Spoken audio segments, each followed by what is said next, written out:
We're going to do a little demonstration about getting blood and starting an IV on these little tiny babies. I think it's really important to note that the IV catheters on MedSurg are the ones that are not going to let the blood go. They stop it. The blood control? Yeah, blood control. In labor and delivery, we do not have blood control because we always get our blood right off of our line. And if all I need is to draw blood, I will use this and then take it out over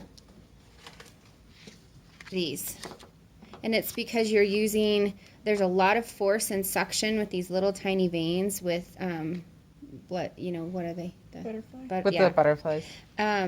And you're using all that extra blood. So if you even look at the sizes, it's bigger than what you're even going to get as far as a poke goes.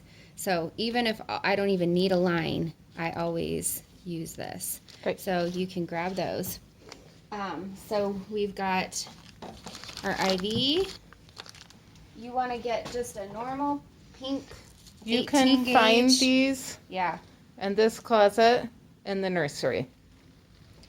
And so then just a normal 18 gauge needle and a normal 10 cc syringe. These are our little tubes, so if you guys don't have them on MedSurg, you can totally come steal them. The purple's going to be what you would get all your lavenders with, so your CBC, green CMP, and we get bilirubins with green, and you guys may be doing a lot of that with these babies that might come back needing billy lights.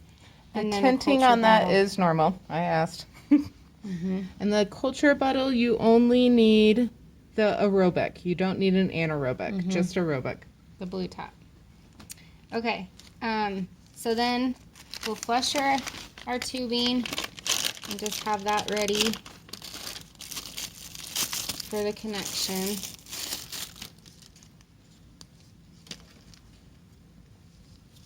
So we got that flushed.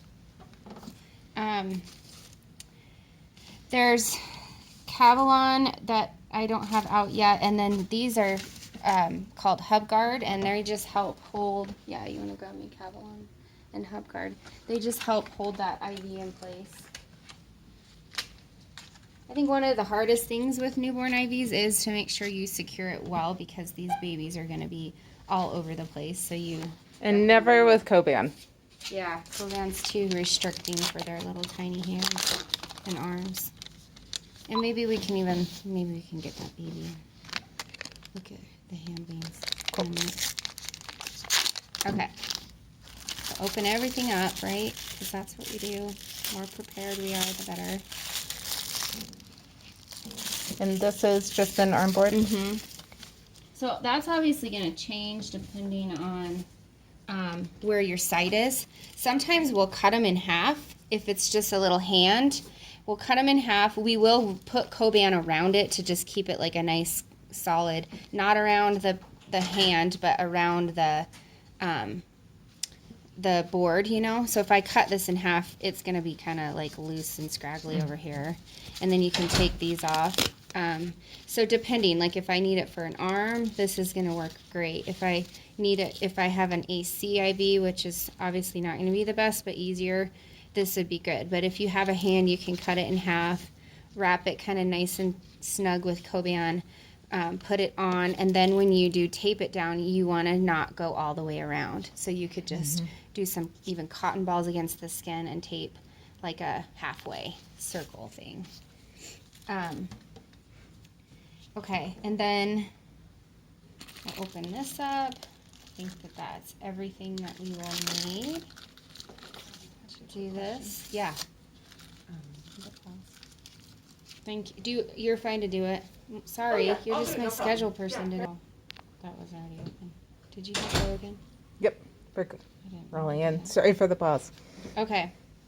Okay, so we're going to go ahead and start this IV.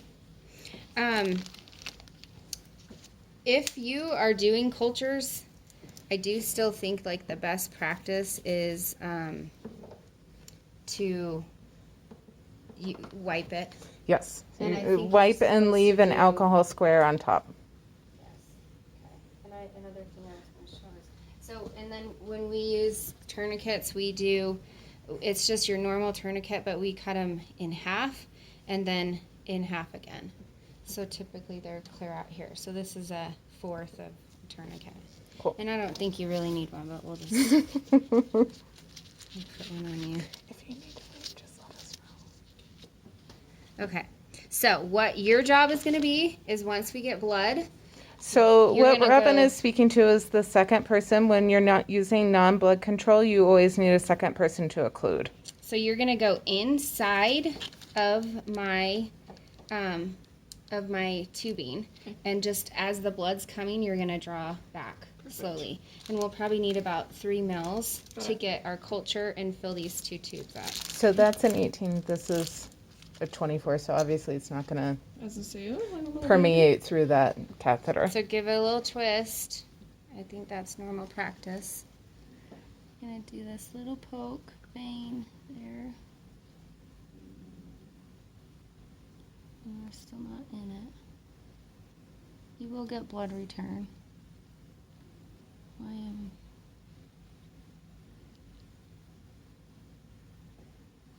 I'm being difficult.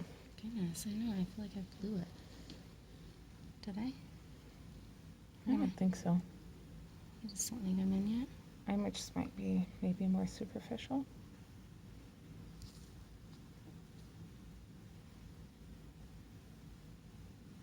Yeah, there you go.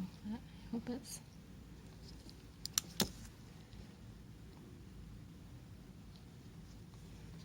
Fine. Okay, so we're not really getting blood, which with babies we do. Typically, that means it's not in all the way, or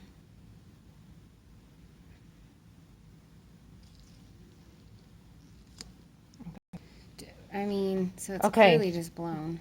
We have Okay, blood so you flow go with ahead. blood return. You're So gonna have a bruise. aren't you? Jensen is going to stick. Can you move that left hand? Oh, yeah. And See, you're totally in a blowage. Maybe it's we okay. And she just has the needle on the tip, and she's gonna pull out. Normally, your baby's Oh, but blood. we can't Oh, use this that IV. hurts. Yeah, we can. I'm getting. Okay, So- we have changed positions here. And now I'm gonna insert the 18 gauge in. And start And and with- that out, and so nice and slow, Audrey. Just nice and steady. Draw So slowly. see all this blood coming out and how wonderfully it's flowing. If you get behind, that's why I suggest a 10, because if you get like where you're pulling up too much air and then you filled up your third, it's just messier. So just use a 10. This person's job can be to hold the Okay. hand down. Is that enough? Yeah. So, and then occlude at the end, because like this is definitely going to give you blood flow. Okay, and now. No, you're good there, so we're going to just set that aside for a minute. You're going to be the one that twists on the flushed already tubing while I still occlude, because if you let go, you're going to get blood. Okay, so once you do that, I let go. She's going to flush it. It's flushing beautifully. Remember, it's not going to flush like fast. It's a tiny, tiny little tube. So nice and slow, and Okay. you don't want to give more than a couple cc's of a flush either, not like the whole 10. And then Okay, Robin's then going to show us how to dress. We're going to, just to be on the safe side, we're going to put our Tegaderm on so that we don't have to worry. And you can kind of go right at the yellow, because then we're going to take this. And if you want to, you could have Cavaloned that underneath to make it stick better. So you can do it with all of it. And this thing is a double side. So this is sticky, this is sticky. You slide it right underneath, at the right connection. at that curve there. And then you can kind of push against it so it's got that sticky part. Then this just snaps off. Oh. So that's Okay. your little like. Then you take the other one right here. Same thing. It's not double stick because you don't need it sticky on the top, and it goes just like this. So again, if you want a Cavalon underneath this, you can, and under here, because newborns are a lot more slippery because they're covered in vernix. Your babies won't be covered in vernix, so it will be better, but Yeah, Cavalon under all of that. Okay. Okay, then I'm going to go ahead and clamp that so we're not getting blood return back. I flushed a little bit more through. We can move to this and you can take that out, Jensen, if you want.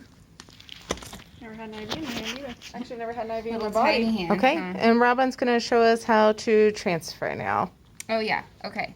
So you always want to end on this if you're just going to use this, but they do, and they still do actually suggest that you use the transfer device for that. But these tubes just pop off. They always need to be above the lower line and below the upper line. So you can go ahead and just squeeze it in. So around That one's 500. good. I got it. Whatever 500 means.